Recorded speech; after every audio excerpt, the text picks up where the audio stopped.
She was born in a small, quiet town where everyone knew everyone and where rules were not just written in books but carved into hearts and fears. She grew up learning what was allowed and what was forbidden, not from law but from whispers and warning. Looks, she learned early that love had boundaries, and some dreams were considered dangerous. Her name was Mildred, and she never thought she would become a symbol. She only wanted a simple life, a home, a family, and the right to love the man who made her feel safe in a world that constantly told her she did not belong. Richard was different from the others. He spoke less, but felt more. He worked with his hands and believed in honesty over noise. When he looked at Mildred, he did not see color, or rules, or danger. He saw peace. He saw home. Their love was quiet at first. Stolen moments, shared smiles, and long walks, where words were unnecessary. They knew the world outside would never understand what felt so natural between them at that time. In America, love like theirs was considered a crime. The law said they could not be together. The law said their marriage was illegal. The law said their children would be born into shame, but love does not ask permission, and the heart does not read rule books. So they made a choice. They chose each other. They traveled far away just to say yes, just to stand in a room where no one could stop them from promising forever. That promise was real to them, even if the world refused to recognize it. They returned home, believing love would protect them. They were wrong. One night while they were sleeping, the door was broken open. Lights blinded them, voices shouted, orders that made no sense. In the moment they were dragged from their bed, treated like criminals for loving each other. Mildred was terrified. Richard tried to stay strong, but fear has a sound, and it echoed in that room.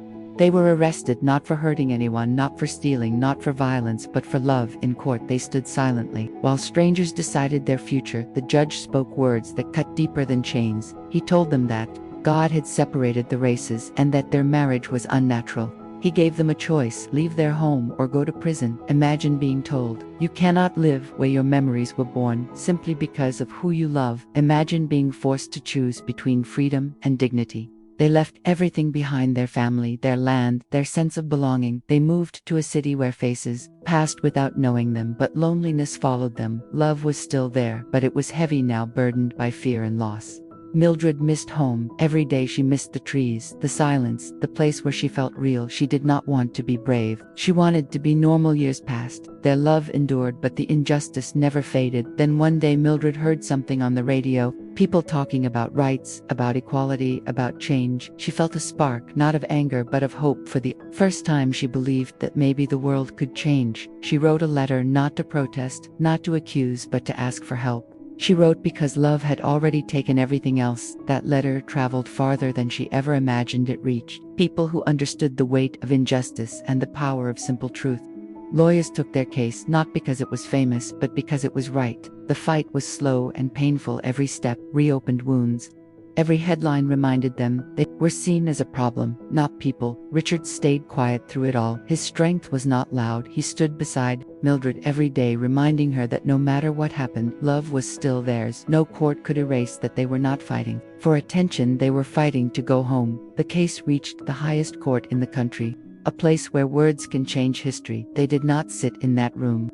Mildred stayed home, nervous, afraid, hoping their love story was being spoken by others, now translated into legal language. But behind every argument was a simple truth: they loved each other and wanted to live without fear.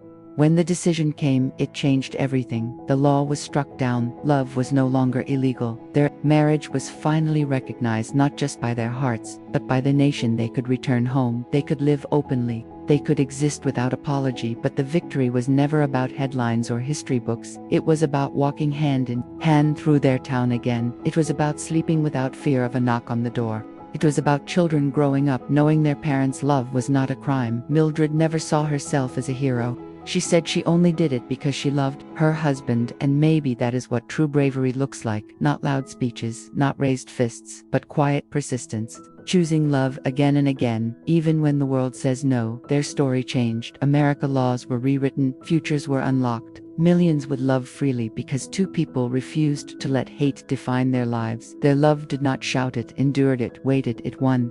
And even today, when love crosses boundaries, when hearts choose courage over fear, their story lives on, reminding us that true love is not just a feeling, it is a decision, a risk, a revolution.